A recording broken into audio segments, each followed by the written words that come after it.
Previsões do Brasileirão, o que cada time vai brigar. Quais são as expectativas? Não é um ranking de classificação, apesar de ter um pouquinho ali de previsão para classificação. Eu acho que isso aqui é um pouco do que eu penso para o Brasileirão, mas dividido por brigas, não necessariamente por posição. A gente tem aqui no começo claros favoritos ao Brasileirão: Flamengo, Palmeiras e Galo. São os três claros favoritos ao título do Campeonato Brasileiro. O melhor elenco do país e da América do Sul, com o melhor treinador também, que é o Flamengo. Um dos melhores times em termos de organização e coletivo, o melhor em termos de organização e coletivo, com um dos melhores treinadores também na América do Sul, que é o Palmeiras. E um time que tem um treinador muito bom, que já vem se mostrando muito bom e que tem um time muito bom individualmente e um coletivo que vem se organizando e tem potencial, e um potencial alto, que é o Galo. Os três times aqui com maior potencial para evolução e também os melhores treinadores que a gente tem, alguns dos melhores treinadores que a gente tem do brasileiro e alguns dos melhores elencos. Os melhores 11, eu acho que são os melhores 11 aqui, a gente pode colocar dessa forma, e o elenco também tem uma certa profundidade, times que tem ali 16, 17, 18 titulares, então claramente os times favoritos ao título do Brasileirão, principalmente por ser uma competição longa. Favoritos também a outros títulos, mas seria algo muito surpreendente se algum desses aqui não levasse o Brasileirão. Outros times que também têm algo muito bom para se olhar, mas que um degrau abaixo desses outros são Internacional, Fluminense e Atlético Paranaense. E por motivos diferentes. O Inter é um dos melhores elencos do Brasil e da América do Sul, com muito potencial de evolução, muito potencial de crescimento, porém vive um momento muito instável. Apesar dos 14 jogos de invencibilidade, é um Inter que inspira pouquíssima confiança, e esses 14 jogos eles dão uma falsa sensação de segurança do time do Inter. São 14 jogos de invencibilidade, porém vitórias contra adversários fracos, empates e uma derrota que culminou, nos pênaltis, uma derrota que culminou na eliminação no Gaúcho precoce, empates na Sul-Americana contra times muito mais fracos, empate em casa. Então, é um Inter que tem muito potencial, porém o presente do Internacional não vem justificando este potencial todo. Expectativa muito grande e a realidade um pouco mais embaixo. Assim como o Fluminense tem também um dos melhores elencos, é o atual campeão da Libertadores, isso conta, é um time entrosado, porém perdeu muitas peças importantes, e aí a gente pode colocar o Nino principalmente, tende a perder o André no meio do ano, ali tende a perder outros jogadores também, não tem essa reposição.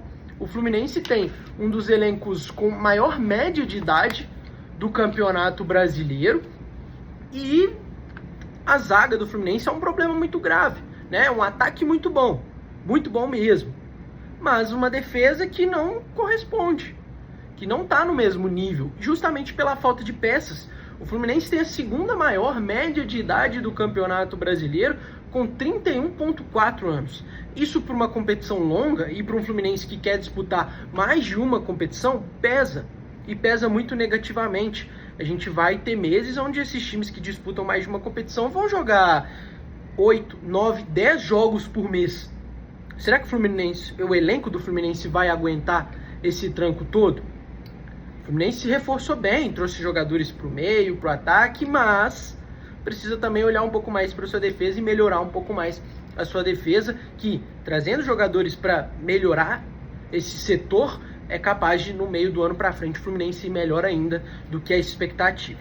E também o Atlético Paranaense, que está um degrau abaixo desses 5 aqui, porém é um time também muito promissor. O Atlético Paranaense vive grande fase com o Cuca, é o segundo time de melhor aproveitamento no futebol brasileiro, com 80,7% de aproveitamento, vem muito bem na sua sequência, desde que o treinador Cuca chegou ao time. É um time que fez uma janela muito boa, contratou muito bem para esse ano de 2024 e contratou para subir o nível, para melhorar muito bem. Tem um dos melhores atacantes do futebol brasileiro, que vai meter muito gol, é uma aposta racional para ser artilheiro do Brasileirão, que é o Gonçalo Mastriani.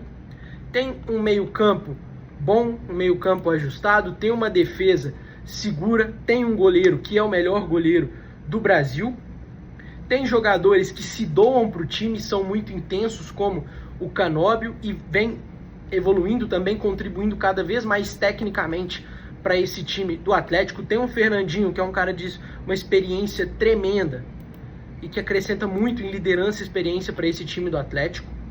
É um time que no longo prazo pode ir muito bem no Campeonato Brasileiro, chegar no G5 não seria nada surpreendente para uma possível campanha do Atlético Paranaense.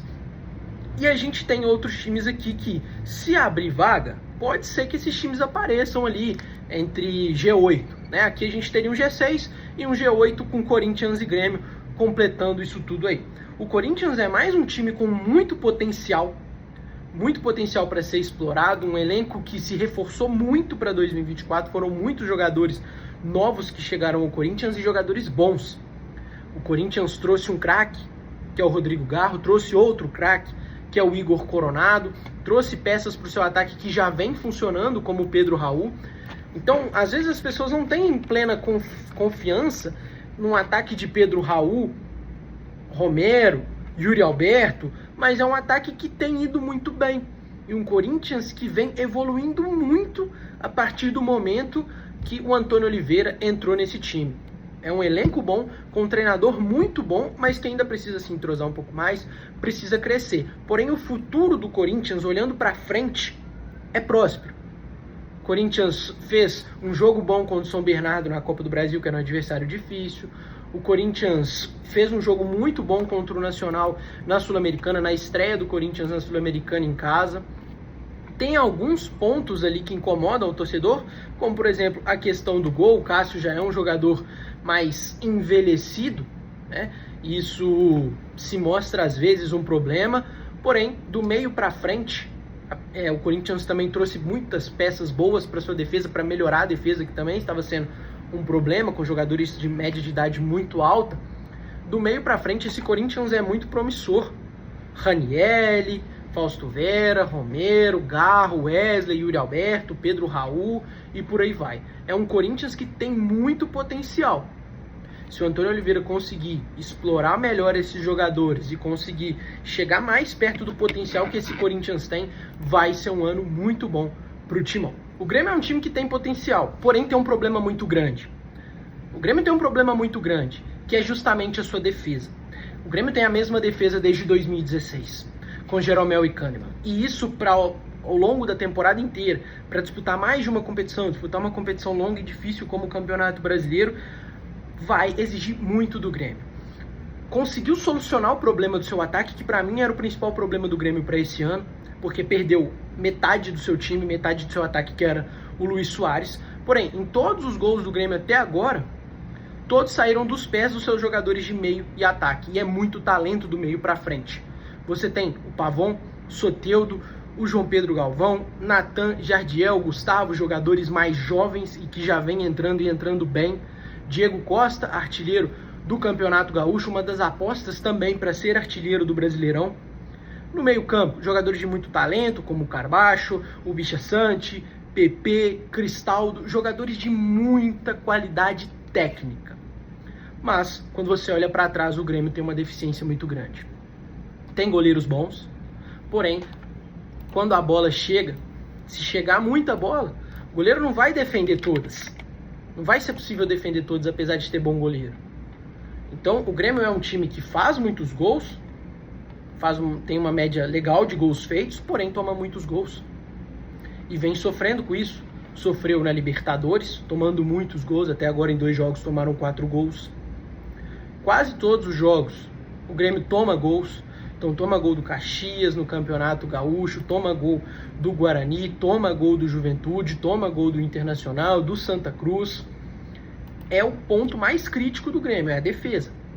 Foi um ponto muito crítico também no campeonato do ano passado, um ponto difícil que se não fosse o Soares salvando e com esse ataque marcando muitos gols, o Grêmio não teria sido o segundo colocado do Campeonato Brasileiro.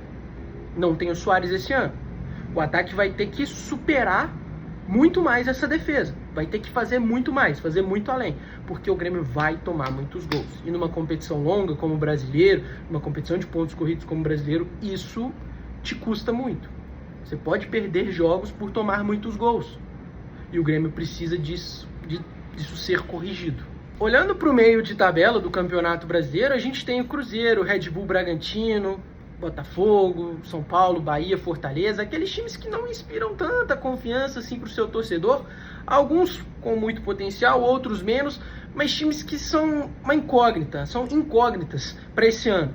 O Cruzeiro não dá para saber o que esperar desse time. Acabou de trocar de treinador, está num momento horrível para se começar o Brasileiro, então é muito difícil esperar qualquer coisa. Meio de tabela seria a previsão mais realista para o Cruzeiro. O Botafogo, inconstante, também acabou de trocar de treinador, acabou de chegar o seu treinador novo para a temporada, vive momentos turbulentos, começou muito mal na Libertadores, tem potencial de crescimento, assim como o Cruzeiro, assim como o São Paulo, assim como o Bahia, mas que ainda vem patinando. O São Paulo, mesma coisa. Tá um jogo sempre de trocar o seu treinador. A gente nunca sabe quando que o trabalho do Carpini vai acabar no São Paulo. Tem um elenco legal, se reforçou muito bem, tem peças muito boas, a individualidade do São Paulo é boa, mas o coletivo é bagunçado. O coletivo não inspira confiança. Patina também na Libertadores, começou muito mal, conseguiu em casa ali recuperar um resultado. Um jogo que se o São Paulo tivesse perdido, o Carpini teria caído. Então, estreia do Brasileirão, São Paulo perde, o Carpini cai. Quem vai ser o treinador de São Paulo? A gente não sabe. Então, esses times que trocam muito de treinador e trocaram de treinador recentemente, eles ainda são incógnitas para esse começo de Brasileiro. O Bahia tem um pouco mais de estabilidade com o Rogério Ceni, mas ainda dentro dessa temporada não se provou completamente. Na Copa do Nordeste está bem. No Campeonato Estadual perdeu para o maior rival e ainda também não inspira tanta confiança, assim como o Fortaleza. Sofreu e sofre com muitos problemas nessa temporada, né? Vale lembrar, Fortaleza sofreu um atentado, algo que abala o psicológico do time. Isso é um fato. Até agora o Fortaleza não mostrou pra gente colocar o Fortaleza um pouco mais acima. Colocando na briga contra o rebaixamento, a gente tem os times que subiram, e isso é fato, né? É mais provável que os times que subiram briguem contra o rebaixamento do que qualquer outra coisa. Apesar da gente ter um time que vive um momento muito bom, que é o time do Atlético Goianiense. O time de maior aproveitamento no Brasil. Até agora na temporada, o Cuiabá está no top 5 de melhor aproveitamento, mas vamos olhar para os adversários do Vitória, vamos olhar para os adversários do Cuiabá, que não são parâmetro para a Série A, né? A gente tem o Vasco, que também tem um momento muito turbulento, muito complicado. E Criciúma e Juventude também. Apesar de chegar na final do estadual, o Juventude não é um time que inspira tanta confiança para uma competição longa, de longo prazo, de 38 rodadas, que vai terminar só em dezembro. Isso são pensamentos de momento, basicamente, né? Claro que olhando para frente, olhando como esses clubes podem crescer para frente, para a reta final da temporada, podem também se reforçar. Muitos aqui devem se reforçar, porque tem pontos a melhorar, né? Como o Fluminense, o Grêmio, o Cruzeiro, muitos times aqui. E isso tudo acaba que uma hora vai mudar, né? A gente tem um campeonato muito grande pela frente, um campeonato que vai se arrastar até o final do ano e que não dá para prever muita coisa. A gente não sabe quem cai nas competições continentais, quem cai na Copa do Brasil. Por exemplo, o Inter, ano passado, foi até a semifinal da Libertadores e, né, ficou ali brigando embaixo. São Paulo foi campeão da Copa do Brasil e ficou brigando embaixo. Depende do que cada time vai focar. E a gente vai ter muito time focando nas competições Sul-Americana, Libertadores e Copa do Brasil, e é capaz do brasileiro cair no colo de alguém aqui, como caiu no colo do Botafogo e ele não quis. Não é verdade? É um campeonato muito difícil de se prever, mas com o brasileiro começando hoje, e talvez se o brasileiro fosse terminar hoje também, seria mais ou menos isso aqui. Valeu? Então é isso. Tamo junto.